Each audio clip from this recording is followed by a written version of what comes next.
Salama tu. Tulikuwa tunaongea na Afande Murilo. Naongea na msaidizi wake. Aha, muda gani tunaweza kupata nafasi ya kuongea na Afande Murilo?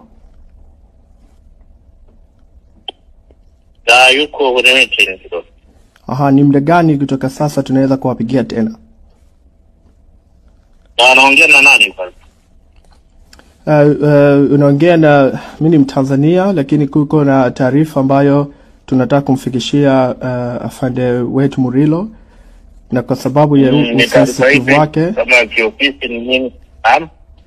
Kwa sababu ya unyeti ya taarifa ndio tunaomba mawasiliano naye kwa moja kwa moja. Okay. Ni jambo la kiofisi? Ndio. Ni kama jambo la haraka unaweza ukasema. Kwa sababu ya unyeti tunahisi ni muhimu sana kumfikia yeye, kama utaweza